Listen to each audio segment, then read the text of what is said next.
I got so much motherfucking design on right now. Break it down, bring it back, make it clap. I got 3 old thoughts, new guap, where that dick, bitches on my line. Oke guys, sekarang kami sudah sampai di perkampungan tempat cerita tersebut. Cerita Batu Sapa. Nah, dah jaluknya. Nama saya Kolanus Ono, putra asli Pak Pantal. Umur Umur 29 tahun.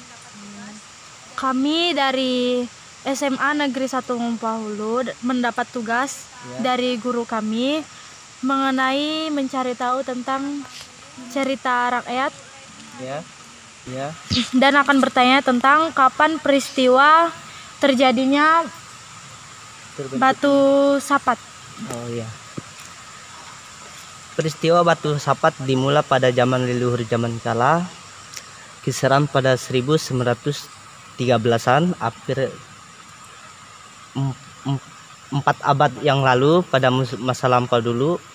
Batu Sapat ini adalah dulunya pada dulu kala adalah rumah yang pada asalnya orang itu berasal dari daerah sana Jage. Jadi dia pada zaman dulu adalah zamannya penjajahan pada masa kolonial. Pada zaman kolonial adalah itu penjajahan sangat sadis oleh dilakukan sesuku Dayak, itu namanya Bekayau. Arti Bekayau adalah perang antara suku. Jadi saat itu pada zaman leluhur dulu, kakek-kakek moyang dulu sifatnya kan pakai bekawai, tidak mengenal namanya Kasihan. tidak ada mengenal namanya agama. Jadi mereka lari ke hutan dan mendapatkan posisi di sini. Pas di sini dia buat rumah pondok sebelum terjadinya batu. Jadi dia di sini ada satu keluarga hidup di sini.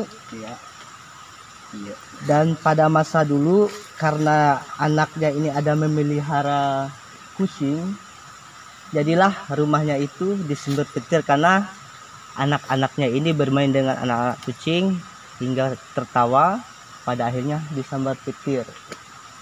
Jadi orang yang ditempat di sini pada dulu namanya Pak Adem ya. Ini rumahnya Pak Adem zaman dulu, zaman kolonial, zaman penjajahan sebelum Masehi ke-4. Jadi sebelum Indonesia merdeka ini udah terbentuknya batu. Udah terbentuk batu. Jadi Batu Sapat ini adalah perbatasan wilayah antara Timanggong antara kecamatan dengan desa. Kami kan termasuk adalah kecamatan Ngumpahulu, Karangan, dan wilayahnya adalah pas di sini adalah wilayah buntu. Jadi dikatakanlah Batu Sapat, artinya menyapat seluruh permasalahan konflik yang ada di daerah tersebut. Kenapa batunya nggak boleh dibersihkan? Ya, karena sesuai dengan pendapat masyarakat di setempat yang ada di daerah sini, karena wilayah ini ada termasuk wilayah keramat yang pada zaman kala dulu bertahun-tahun yang tak bisa orang pergunakan. Jadi tempatnya ini termasuk tempat keramat. Adapun pohon-pohon kayu tidak boleh ditebang. Kalau ada yang menebang, maka dia akan kena dampak daripada keramat itu. Gimana dengan jenis-jenis batu yang ada di sini? Jenis batu ini adalah sesuai dengan kondisi alam.